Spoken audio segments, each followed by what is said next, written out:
Hello. So, today I'm going to be tier ranking the books that I read last year. I'm a little late in the game, but that's because I'm a little late to the YouTube game. So without further ado, let's get to the tier ranking.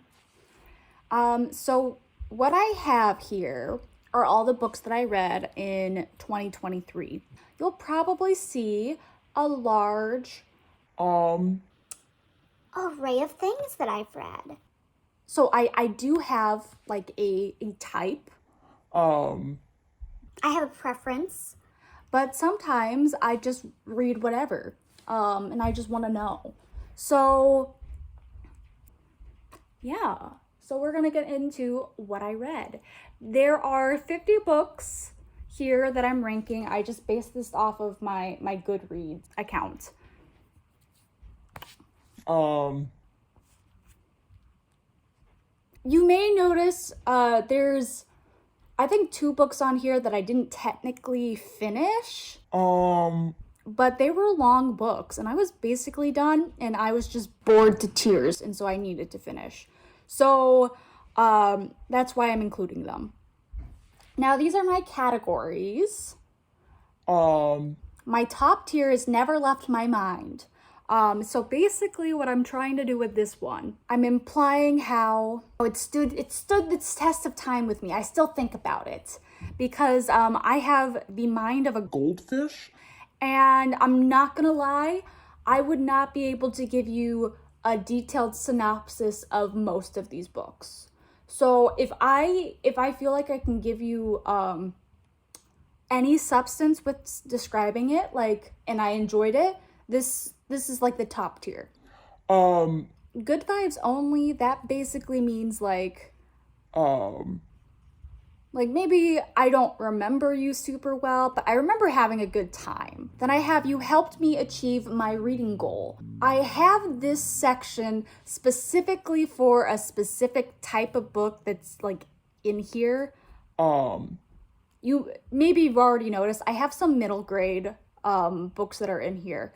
And that's because I work at a middle school, and I work at the library in my middle school.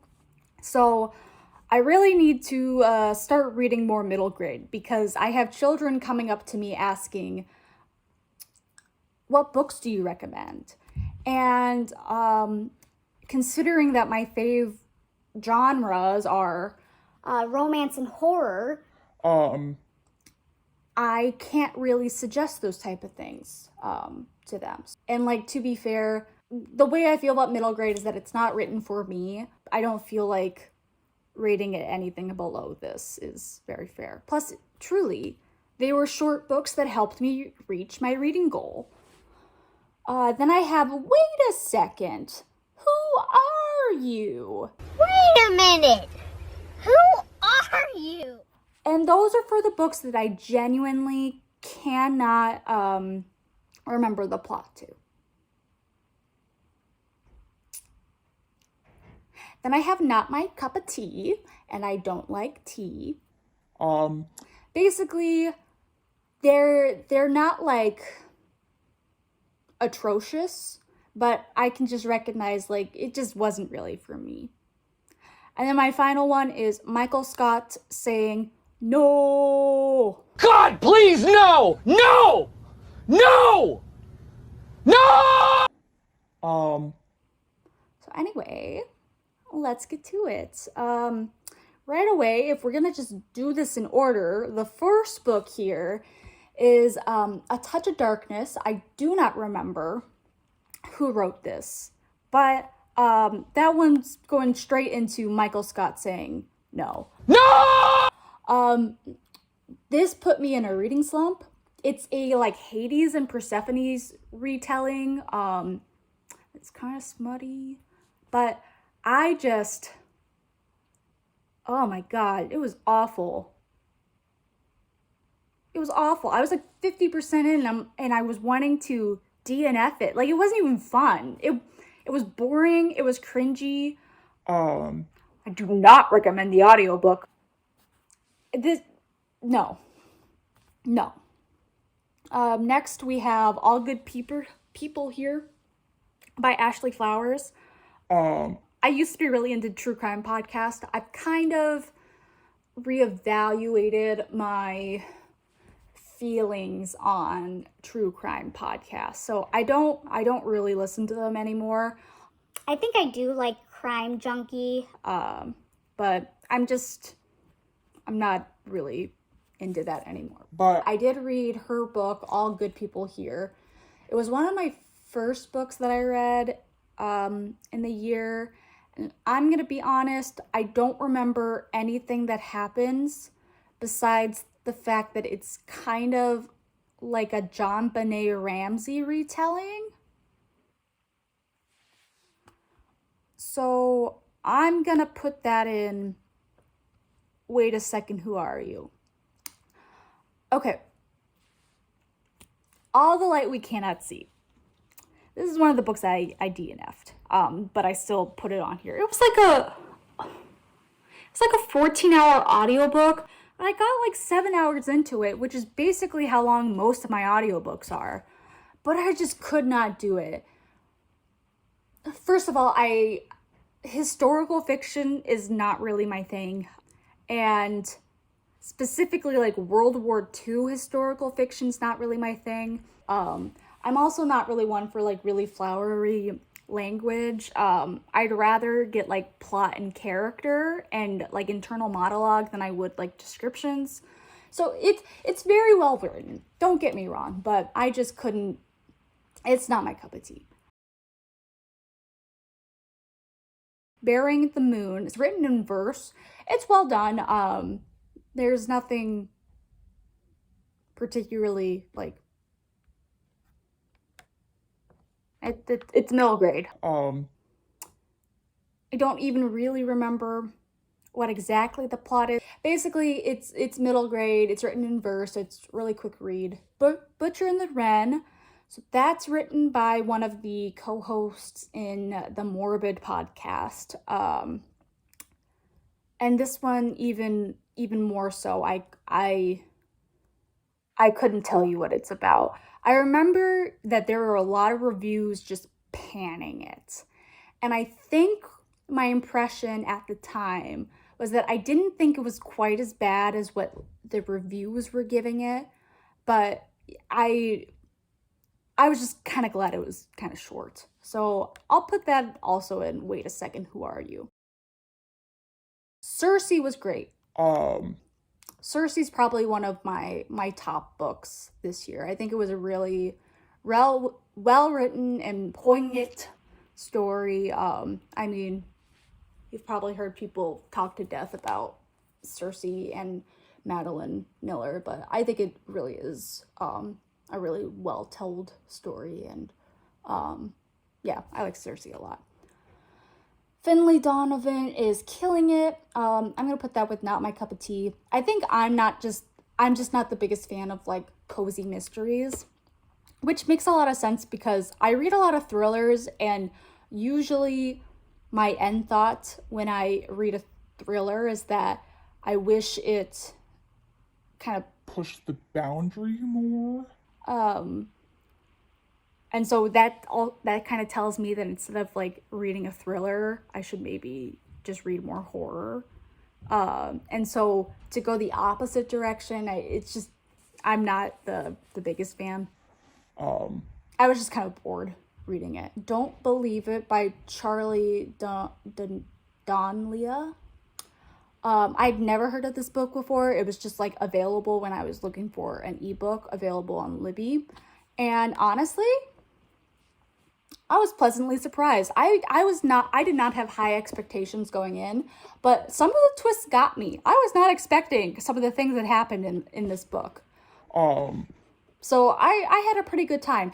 Can I tell you everything that happened, or like really what the main situation was? I honestly don't really remember, but I do remember this very specific plot twist that just kind of blew my mind. Here's Ghost. That's a graphic novel, middle grade. Again, just gonna put that here. The Handmaid's Tale, then I think it's kind of tricky because I think my main thought with The Handmaid's Tale is just that I understand why it became a classic. I understand the effect of it. Did I really enjoy reading it? I think that's a different story.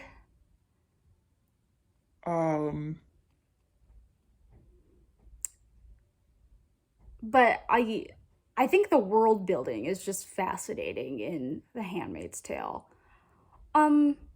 It's gonna look weird being surrounded by middle grade, but I think I'm gonna put it in you helped me achieve my reading goals, because I certainly don't just forget the entire plot of The Handmaid's Tale. I wouldn't really say I had a good time with it. I wouldn't really say I think about it a lot, but it's also like not a bad book, I think. I don't know. I couldn't really explain my thoughts on The Handmaid's Tale after I read it. Okay, I also have the 4 Heartstopper books. And look, don't come at me. I like them. Don't get me wrong. I liked them. I read them in 2 hours, you know.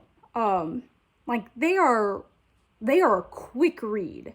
And so for me, when I was reading it, I didn't really have just a like, Wow, this is so fantastic. it was cute. It was a quick read. I'm gonna put it in good vibes only, but I think I was expecting more because people have been hyping up the series so much. And you know, I just kind of took it as like, it's cute. I like it. It's like eating popcorn. It's like eating a snack. Like even when they have more substances,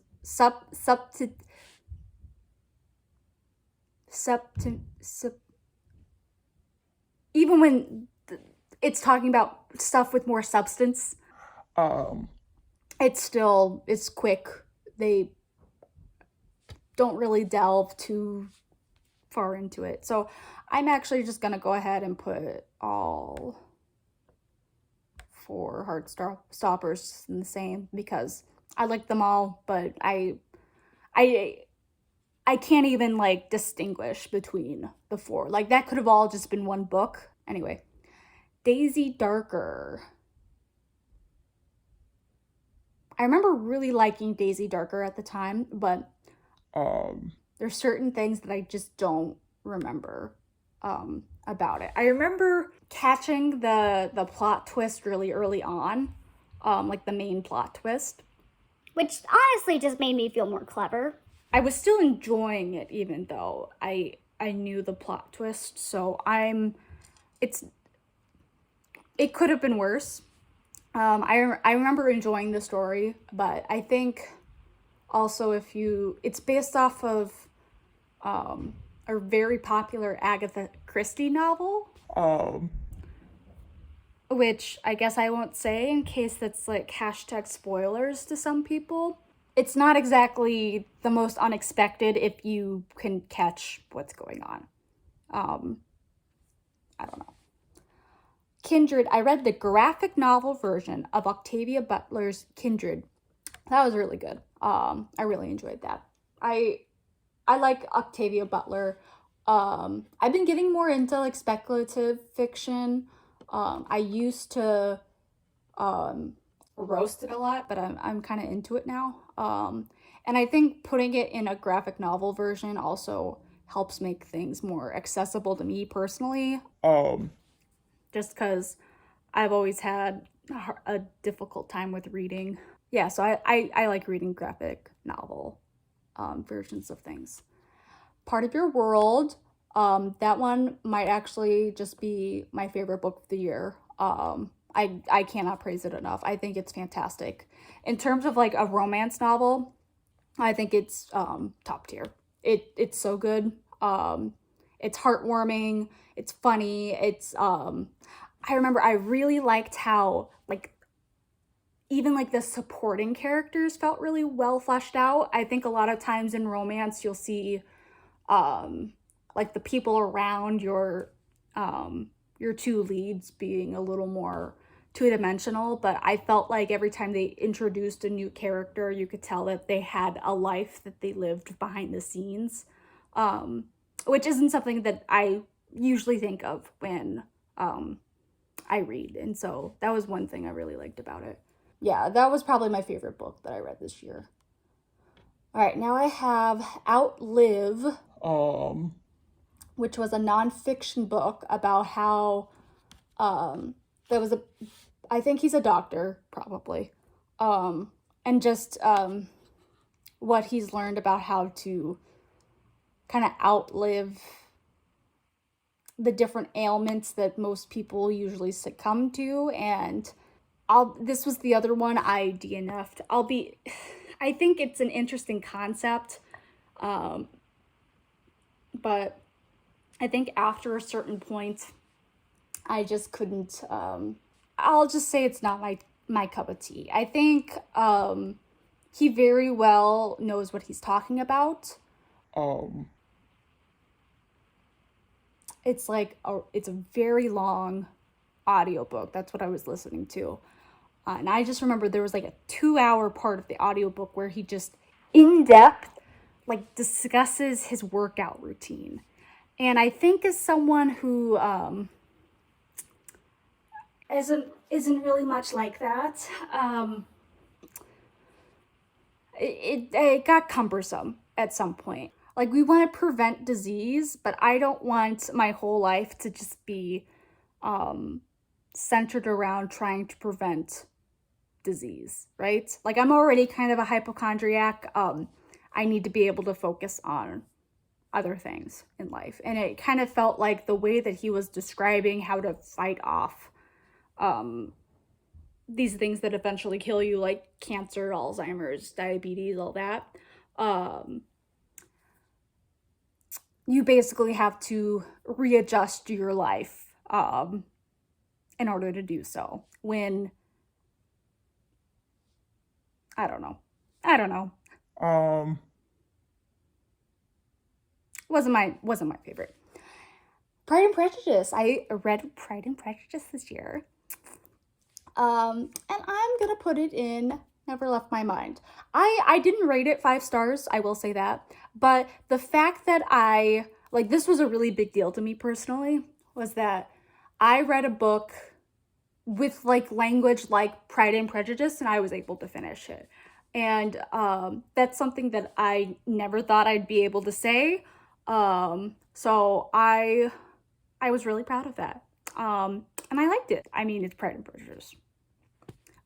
There's not much that I'm gonna say that's gonna change what it is in the literary canon, as people say, but I'm not big into classics, and so the fact that I can say that I read a Jane Austen book, I think is pretty cool.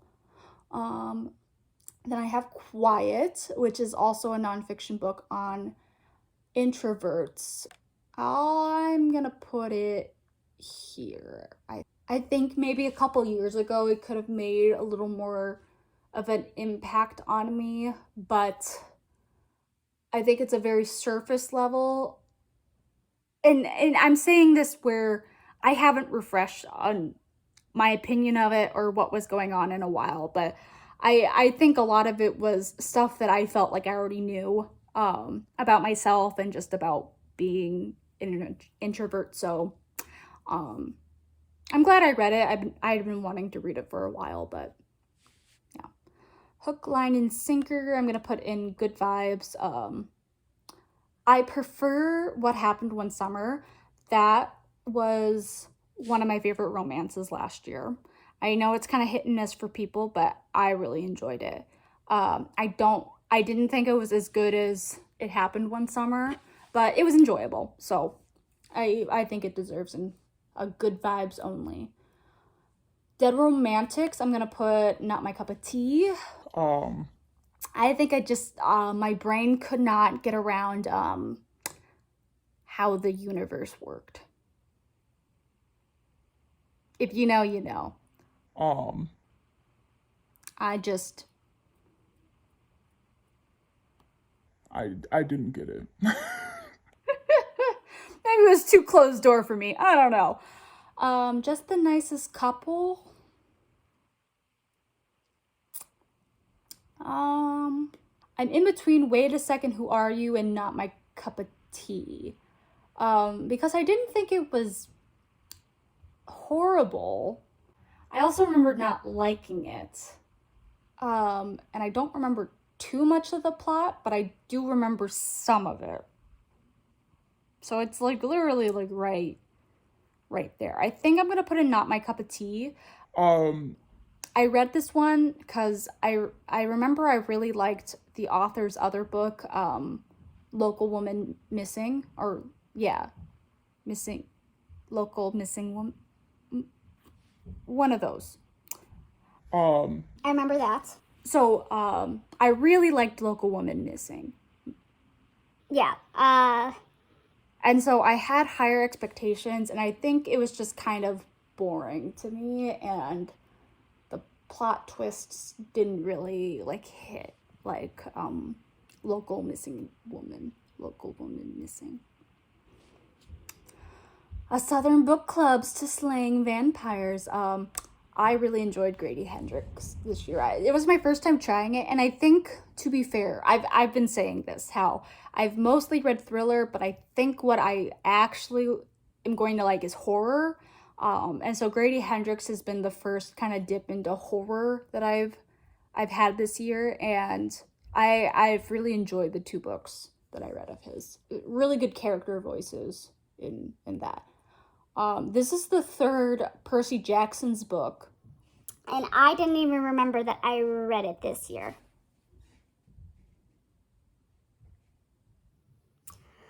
So I'm gonna say, Wait a Second. Listen, I think Rick Riordan does a great job with the Percy Jackson series. I'm just too old for it. I'll admit, I listened to the audiobook, and I don't think I picked up more than like 20% of the plot for this one. Like, I can tell you what the first book's about. I can tell you what the second book's about. This is the one that made me go, okay, I shouldn't finish the series. Twilight. Listen.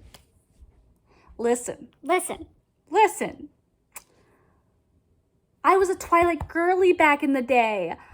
Oh, it was the first book I read in less than a week. I mean, I spent my entire like childhood basically like not being able to read chapter books. I think that was the first sign of my ADHD, was that I had a really difficult time reading chapter books, and it was because I could not pay attention to the pages. It wasn't any type of like learning disability. Like, I could read fine. It was never like flagged in any like reading assessments that I had, but I would just open chapter books and stare at one page for like an hour and not turn a single page. Twilight was the first book that I ever picked up that I was able to read in less than a week. So I have to give it that before I do this. I know what you're thinking. wow. And I just have to say, it's because it's boring. I was reading it, I'm like, I'm bored to tears. I think what the movies do really well about is that they make it campy. like, Bella's just so awkward that it's like camp. In the book, she's kind of just a normal girl. And I don't vibe with that. Like, Bella has to be painfully awkward to me in order to make Twilight work. And she's just not in at least this first book. I think she's just too normal for me. So I said what I said. All right, Love and Other Words goes here. I really enjoyed it. One of my favorite couples I've ever read. I have to say, I think part of the reason why I like it is because there has been a Book plot. that has been in my head since I was a Freshman in high school. that is a Glee fanfiction. with my own original characters. And this is probably the closest book I will ever read that matches that plot. And listen, I am almost positive I will never end up writing this book. And so I think this is the best case scenario for me. The fact that I can read Love in Other Words kind of fulfills that joy from that Glee fan fiction I started writing at the Right, babe. age of 14. So that alone, I have to give it. I have to give it to them. I think this is What We Do in the Dark, and I'm going to put that in Not My Cup of Tea, and here's why. I think to call it a thriller is not super accurate. It had like interesting things, but there was never like a moment you were really guessing about what was going to happen. It like you knew exactly what happened from the beginning, and I don't even remember what was going on in this book. I think there was a murder. I think. But it's kind of like everything was very like you knew from the very beginning, you were just finding out how it happened, which made it just really uninteresting to me. How to Sell a Haunted House, again, never left my mind. I think that one even more so. It's weird. I think I rated the Southern Book Club's Guide to Slaying Vampires 5 stars and How to Sell a Haunted House 4 stars. But honestly, I think about How to Sell a Haunted House a lot more. Those puppets were scary. And the audiobook, the narrator like voices the puppets, and I will never get that voice out of my head. Twisted Love is obviously going here. Just Unhinged. Unhinged. And not even really enjoyable unhingedness. Like, I was listening to it and like, what is going on? Why is this the direction we're going? Unhinged. Love on the Brain. I cannot tell you a single thing.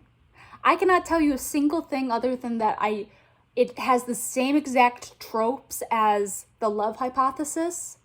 I think I liked it better, if only because The Love Hypothesis had so much hype going into it that I was severely disappointed with.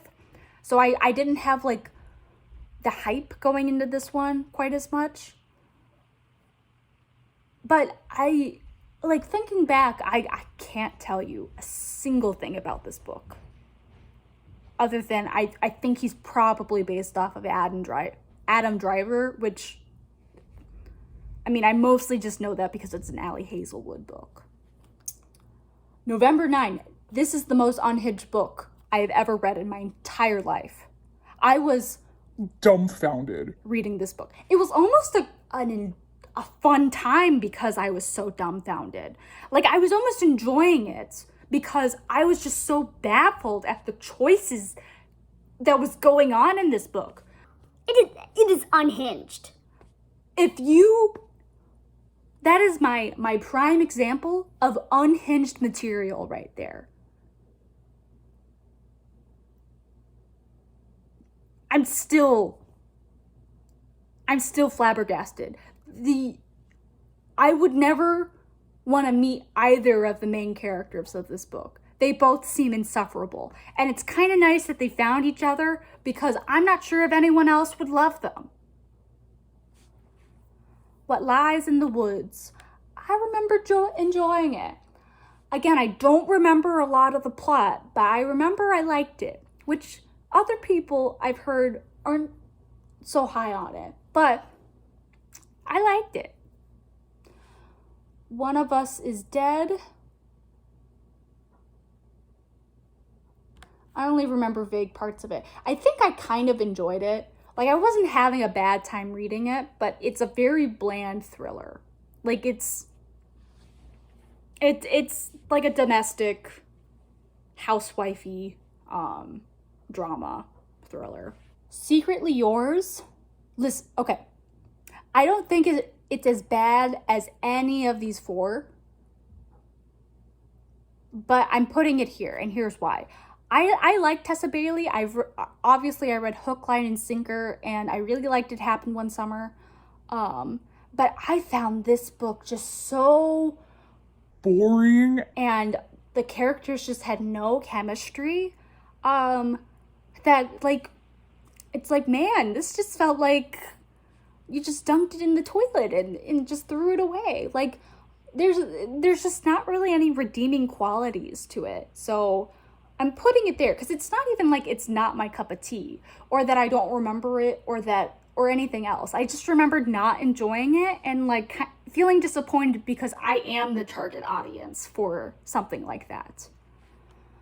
One True Loves, I think, was the first book I read in the year, so this is the one that's been the longest. I'm gonna put it in good vibes. I did like it. I'm not, when it comes to my romances, I prefer a romance that's more of a rom-com and less of a like angsty drama. Those aren't my favorite. And this definitely leans into more of the angsty drama. But basically, I'm happy with the one that she picked. And it was an interesting story. I like Taylor Jenkins Reid. Surprisingly, that's the only Taylor Jenkins Reid book I read this year. I read like all of her Kind of pseudo-historical contemporary books. last year, and those were all books I really enjoyed. Starfish, that's a middle grade, and so is The Dark Matter of Mona Starr. You know, both of these, this is written in verse, this is a graphic novel, quick to read. I got it through in like half of my work day.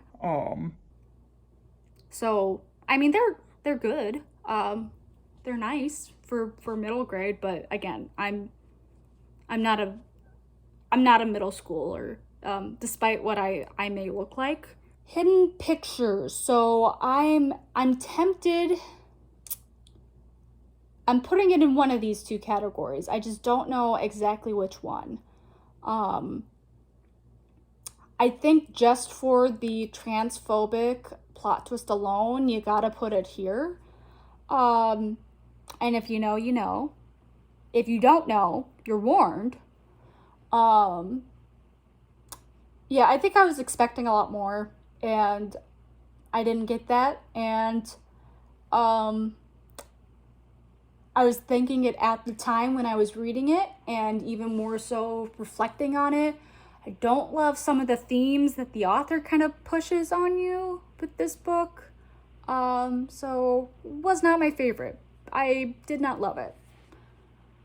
The Myth of Normal, that was a nonfiction book I read. It mostly, I think I have to put it in here because I don't really remember what it was talking about. But I think I remember one of the things I took out of it was just the fact of stress kills us. Anyway, The American Roommate Experiment. I'll put that in good vibes. It wasn't great. I think the main criticism you can give to The American Roommate Experiment, and from what I hear about Elena Armas in general, is that her books are way too long, and I would agree with this. If you cut it down, of course I read the audio book. 'Cause look at me. If you cut it down like 2 or 3 hours, I think we're in a good spot, but it just went on for a little too long. But overall, it wasn't bad. The Push I really liked. That one, my fiance Josh, he was listening in to my audiobook there, and he really wanted to know what was gonna happen. Kept me guessing the whole way through. I did not know what to think until like literally like the last sentence. So I thought that was really interesting. Red, White, and Royal Blue, I'll put in good vibes. Again, I think it kind of has the same problem that The American Roommate Experiment has. I think it's a little too long, but I mean, it's cute. It's nice. I found the politics a little questionable with it, but it was cute. The villa, I'm gonna put in no. It was honestly just for the fact that it was straight up boring. That's all I remember, is that it was boring. I was bored out of my mind reading it. Yours truly. So this one was the last book I read of the year. So I don't think I'm gonna put it Never Left My Mind because it's a very recent book that I read. But it's very possible that it could be in that category. But I think I'm gonna put it in Good Vibes only, just to start with. Because I did enjoy it. I didn't like it as much as Part of Your World, but I think Abby Jimenez makes really lovable characters, particularly her male leads. I think French Kiss, but I'm gonna put it there. I don't even know what to do with Verity. In almost a similar way with November 9, it's like I was enjoying how unhinged it was. Like, I'm not saying it's good by any means, by any stretch of the imagination. But if you're looking for something unhinged, Verity is unhinged. So I'm almost tempted to put it in a Good Vibes only. It's like I'd either put it in Good Vibes or no. Like, there's no in between there. I think just so I don't get roasted, I'm gonna put it in no. But it's I don't think it's the worst. I don't think, and this is why I don't think it's the worst. At least with Verity, it's marketed as a romance thriller. So in a way, you're not really supposed to think these are good people or that what they're doing is romantic or morally just. So I think she should write more books like that. Like, if she's gonna write the way she does, she needs to like market all of them as romantic thrillers. Because I think that would make some of the criticism, not all of the criticism, but I think it validates some things. But as opposed to November 9, where it's very much a romance, it's very much marketed as like you're supposed to swoon for those type of things. Verity, like, you're not really, but it's still just unhinged. Romantic comedy.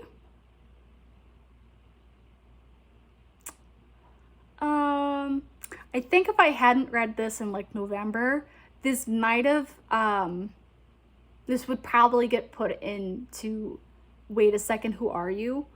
But I do still remember what was going on, but it's like not a lot happens in it. And I gotta give some sympathy to the writer, because I think a lot of the like negative critiques I've seen on it is like, You're writing a book called Romantic Comedy. It's not even funny. Your main character is supposed to be funny, and she's just miserable. and I don't necessarily disagree with that, but I do think trying to write like a funny character on purpose is very difficult. So I think she just didn't set herself up for success with it. I read the graphic novel version of Volume 1 of the Graveyard Book. That's gonna go here. Yeah. It was fine. I wouldn't say it was as quick as the other middle grade book. Okay. So I read The Outsider by Stephen King, and this is my first Stephen King book that I ever read, and I was really excited to get started because my best friend loves Stephen King. I think I picked the wrong book. I did not realize The Outsider was more of a sequel to other books. I mean, like, it certainly you can read it standalone. I mean, I did. But you know, I'm reading it and I'm just like, Why are they talking about this Holly girl so much? And I guess that was a common criticism. It also didn't help that I was finishing it right when my Big Brother hyperfixation was starting. I was just not interested in listening to it because I just wanted to consume Big Brother content. So I'm gonna put it in not my cup of tea, but I do want to read more Stephen King. I just think that was not the Stephen King book for me to start off with. And then finally, we have The Unhoneymooners, which unfortunately, I'm putting that in not my cup of tea. I think the main thing that put me off about The Unhoneymooners is that I just found both of the leads unbearable. Like, I didn't understand why either of them liked each other, and I just didn't believe the chemistry. So, that's my tier list. I hope you enjoyed. Bye.